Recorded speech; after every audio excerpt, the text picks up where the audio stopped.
welcome to the Therapy, Coaching, and Dreams podcast. My name is D. Kelly. I'm your co-host here with Jim Shalley, and we're jumping into a conversation that we've been having about some of the most recent events that have taken place, and want to dig deeper into where we've been with our understanding of personality and relationships and growth and looking inward. And so, Jim, I want to jump into a topic that raises some issues. What midlife does for us that hasn't happened prior to that time that enables us to look deeper. We just talked about a significant figure in our culture who just lost his life at age 31 and had a great influence. We're talking today about midlife that he'd not yet reached. What is it about midlife that begins to cause us to look at the world differently? Oh, sure. That's well, usually our eyes get worse. So we have to look inward because we can't look outward. At a real practical level, we have those old age eyes where you started out readers. Yeah. No, I think if you have children come along and they have perhaps different views. They challenge the way in which you thought life was going to be lived. They have different plans, and I think that begins to challenge your own approach. Because again, my belief is a lot of times we live out of the unconscious parts of ourselves for the first half of our lives. The way we're raised, what impacts us, the people that influence us, we attach to them and their journeys to some degree.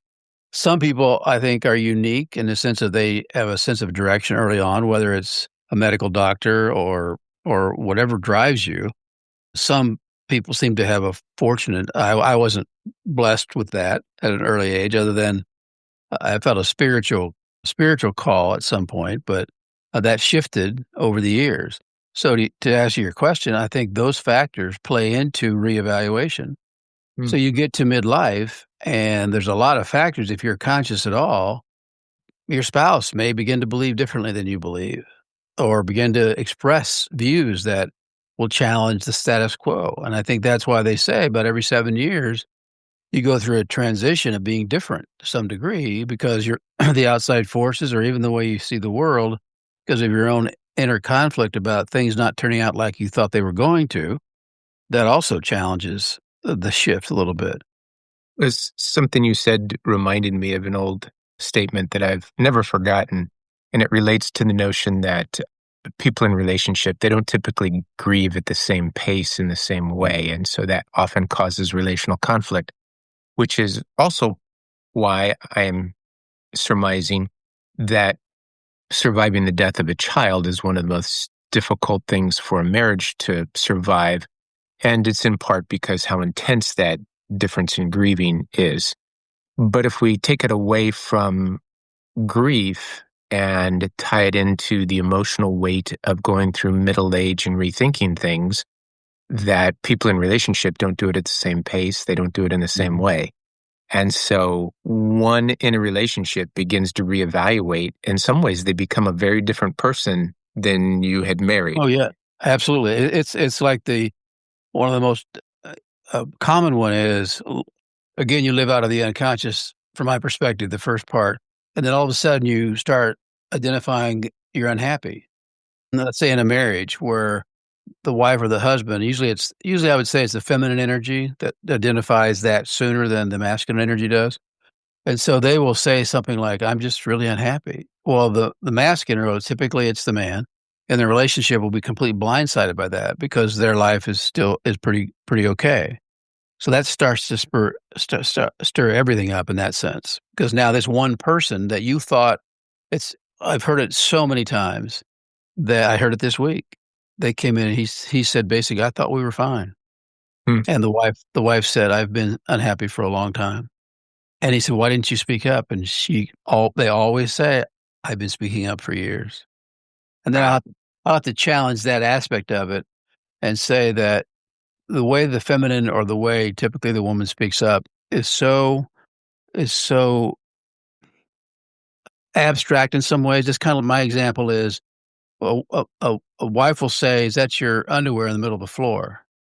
And a man will go, yeah. Well, she just asked you to pick it up, but the man didn't hear it. And so that's what's fascinating about communication styles. The feminine is relationally driven, so they don't want to be offensive, so they'll hint at things, but the masculine won't pick up on it sometimes, and so Yeah. all of a sudden he gets hit in the face because the masculine in the woman stands up and says, "I'm unhappy. I don't want to do this anymore." Yeah. In the Here. man's or the masculine voice is saying, "Well, it's obviously not your underwear, so whose underwear do you think it is?" Yeah. Perhaps that was a way too graphic of an example, but I'm just saying, if it's your underwear, we got other conversations to have. Exactly. Uh, I no wonder I misunderstood your hints at things. So No, George, the neighbors, that's his. that's right. Well, there's a question that I don't know if it was you or your brother asked of a client once, but it was the question, would you ride in the car? How long would you ride in the car if you were the passenger? And the response of the client, which I loved, was after she paused for a few moments, she said, "Oh, I'd kick myself out a long time ago." Yeah. And that was a nice comment about self-awareness of Mhm. I've been blind to many of the things that I do that affect relationships, Yep. and trying to see myself in a new way sometimes opens your eyes up and you go, "Oh, yeah, I can see why I'd be frustrating to others." I remember, I think I've told you this, my dad one time, the family was together and we were having a deeper conversation than at least our family typically had. And my dad made one of his most self-aware statements I ever heard him say. He said, "I know that I am much more of a problem to others than I am to myself." And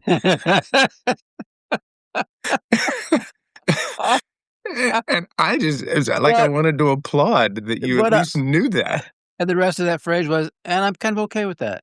Well, huh? Yep. So you're gonna have to let me know when it really is a problem. Yeah. Funny. So, No, um, I mean, again, it's like, how do we get the midlife question, when do we begin to reevaluate? So midlife, literally chronologically is important, but there's also a midsection of a relationship. Like I have a couple, they've been married, they're older, and they've only been married 16 years though. So what's come out is this an awareness that they just bicker all the time. They travel, they're retired, they travel together, and they just bicker back and forth. They argue, bicker. So they wanna they think they wanna stop that. I pointed out that you're staying pretty connected that way. I said, "Yeah, it's wearing you both out perhaps, but you both are staying connected."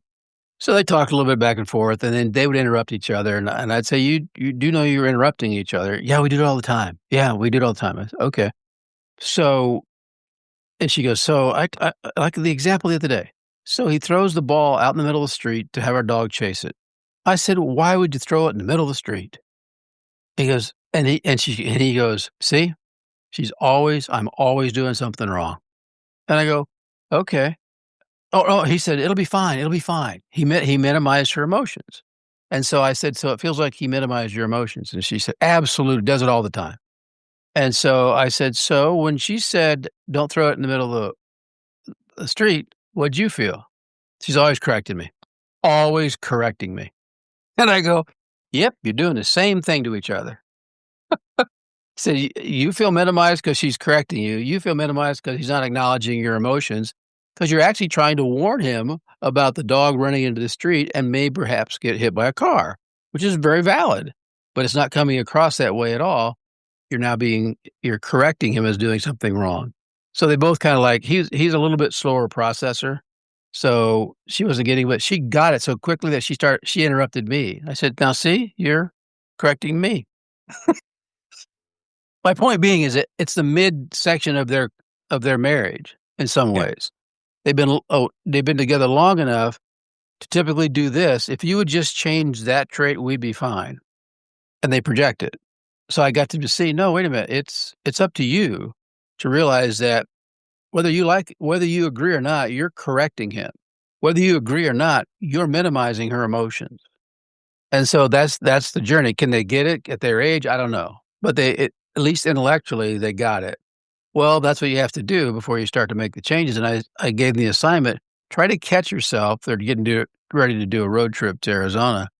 Try to catch yourself when you're tempted to tell them how to drive, or try to correct yourself when she's basically warning you about where to turn or whatever. See if you can process and have that conversation rather than just to bicker. If I had to guess, they they on some level like to bicker, Mhm. but they would say Yeah, they did. They would say they didn't because neither one of them are feeling heard at this point. So yeah. anyway, that's another way of looking at the evaluation or the midlife or midterm of a relationship, kind of. I like the phrase midterm. I think some people think when you're referencing the significance of midlife that it's a particular age, Right. and it's not. It can be the midlife of a relationship, or the midlife of your journey doing this vocation, or the midlife.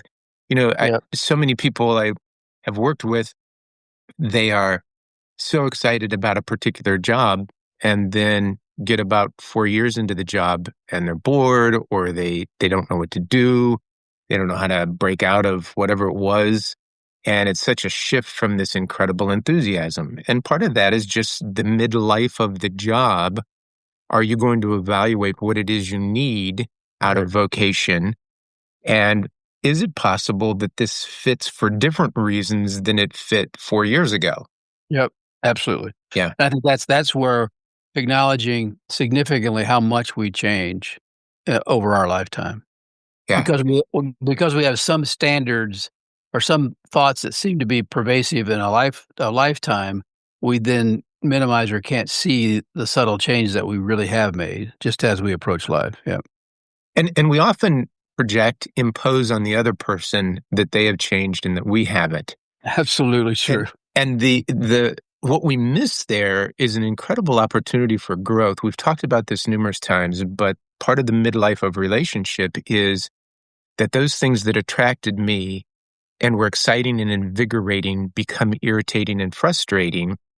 And I think it's that the other person has dramatically shifted in how they've done things, when in fact, I've become dissatisfied that that is always externalized, or I have finally seen kind of the underbelly of those traits that were so mysterious, Yep. and it exposes in me. And it's at that moment that you have an opportunity to shift where you're looking and go inward and say, what am I missing in my journey that would benefit from actually understanding this dynamic more instead of being frustrated by this dynamic Yep. more?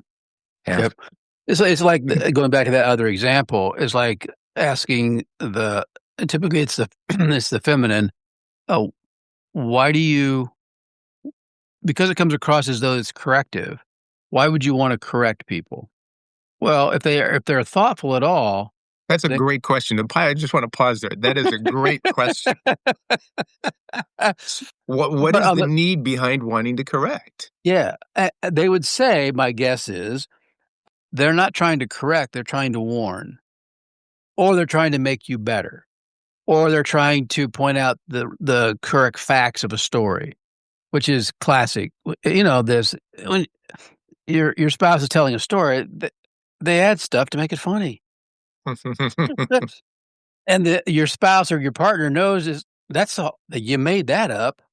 So they're tempted to jump in. That didn't happen. Shut up! I'm telling the story here. Come on. Yeah. Yeah. And often the desire to correct or to rein in your partner is wrestling with your own anxieties and trying to figure Absolutely. out what those anxieties are.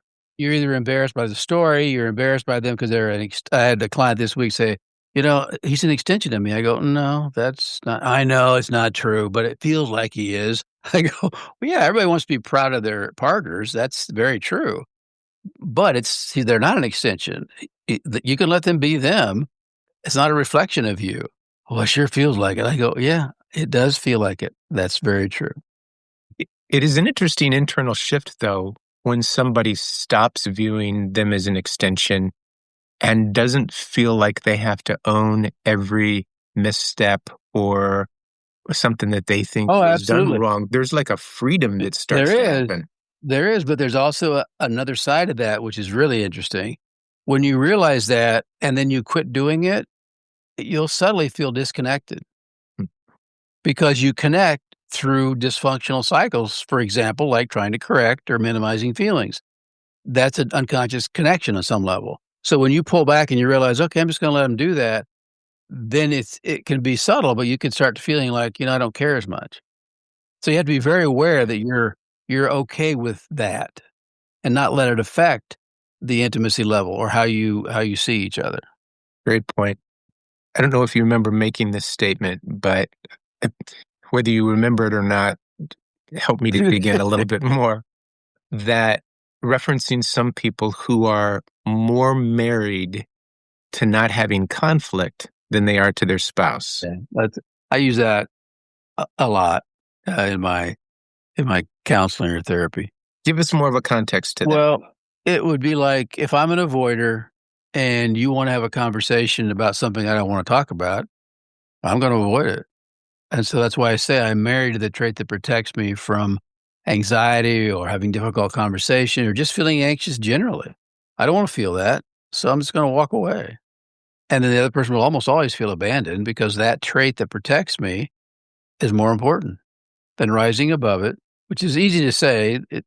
Dynamically, it's really hard to do than to stay present and say, okay, let's have this conversation. Because again, another way of saying it, we talked about, I think, in previous sessions, is competing anxieties. Oh, yeah. Yeah. If we talk about it, my anxiety goes up. If we don't, yours goes up. And so then you get the classic thing where you're being chased around the house by someone who wants to talk about it. The other person's trying to avoid talking about it. And again, it resonates. It's so interesting to see couples when I frame it that way. It's immediate recognition. It's immediate recognition. It's like, oh yeah, that's true. It's competing anxieties. It's not a bad marriage. It's not a throw in the towel kind of thing. It's what you don't understand about how you trigger each other's anxieties and about how your bias is the trait that protects you from being hurt. Yeah. And that's One what of in the my mind, that's what intimacy is. I always mm, say intimacy is not, fine, fuzzy feelings and great conversations about things. That's what it feels like in the beginning of a relationship. But it's having, as you know, it's having really difficult conversations and being raw as far as just the emotions that you bring out in each other. yeah. One of the tools I try and give to those who are willing to try new tools, Yeah. willingness is a big thing, but is when that particular type of competing anxiety takes place where one is wanting to talk, one isn't, is for the person who's kind of pushing away to try and use the phrase, I know you want to talk. I do too. I don't have the capacity to do it right now. Can we commit to tomorrow at 2:00 or when we have breakfast together and I'll be fully present? Particularly for those couples where one likes right as they're going to sleep at night to bring up a subject that's really difficult, and the other one is just about to doze off. And at that moment, it's really tough for the person to engage and to say, I commit to conversation.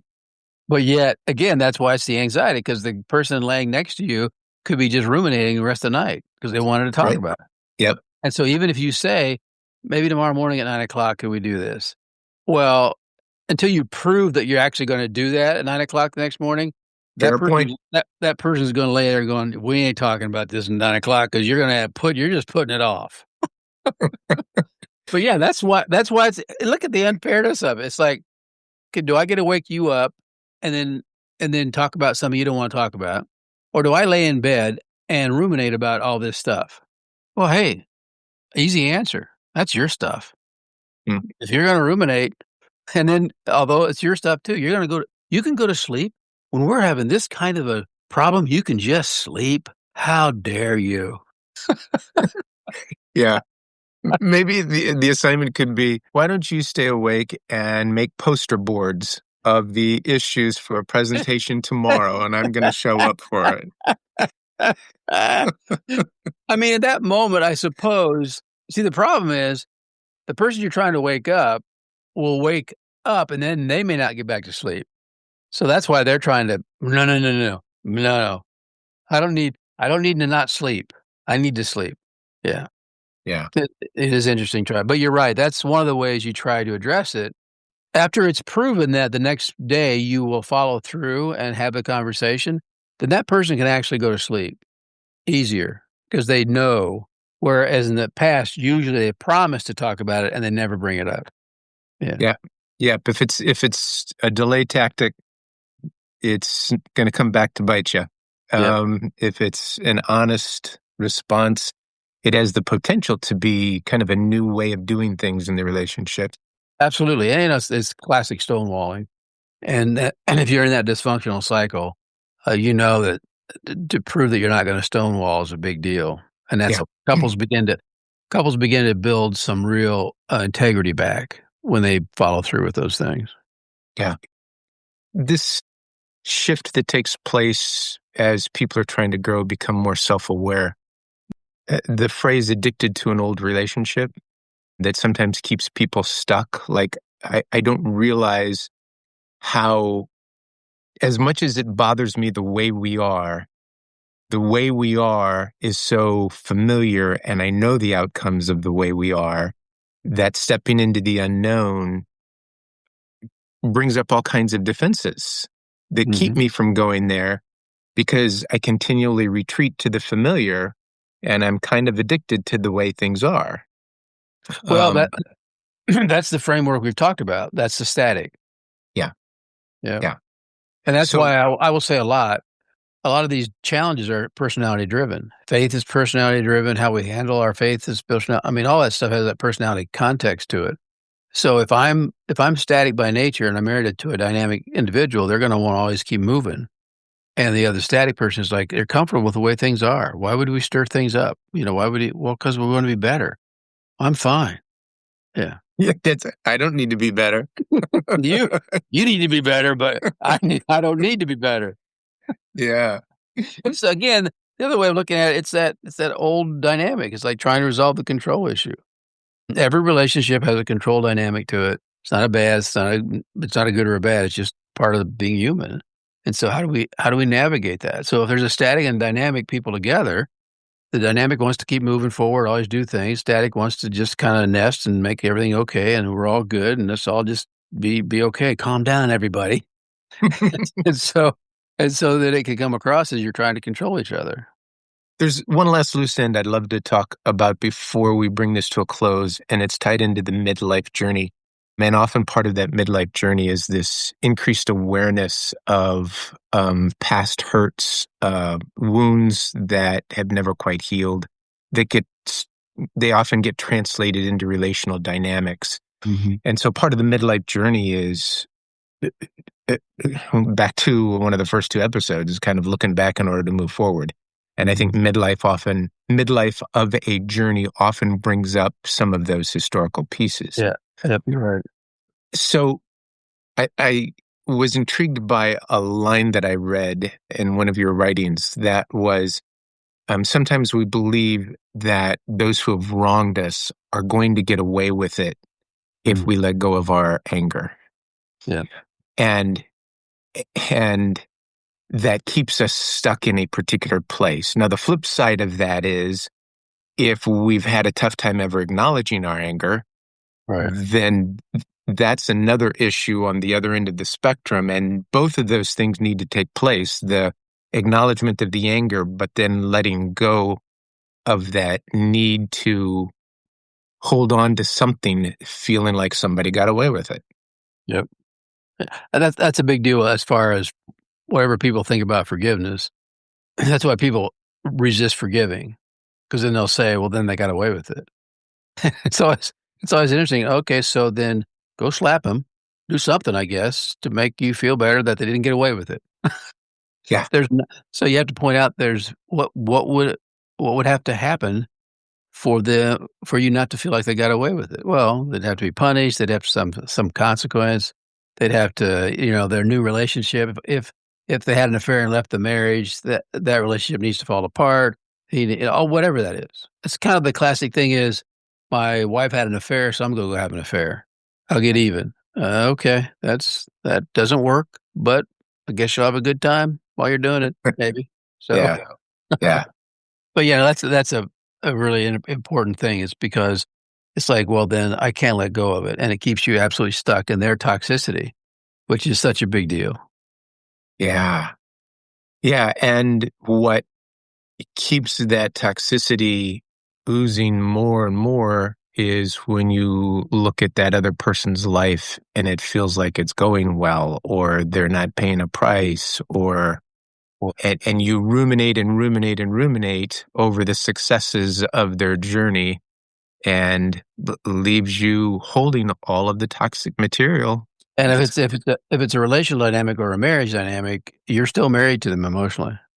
Mm, great point. Yeah. And that's what's so interesting about it, because you want some kind of, as long as you obsess about someone that used to be in your life, it's about you, not about that person, almost always. Yeah. Wow. Wow. What a great conversation. Good stuff. Good questions. Hopefully our audience of 6 is really doing well. Yeah. Yeah. Larry and his 5 Larry. friends that huddle around all together and listen Oh to this yeah, podcast absolutely. at the same They time. can't wait for these to drop, as they say. So anyway, good talk. Thanks, Jim. Great to be with you today. And all of you that have joined us, I look forward to the next conversation. Yep.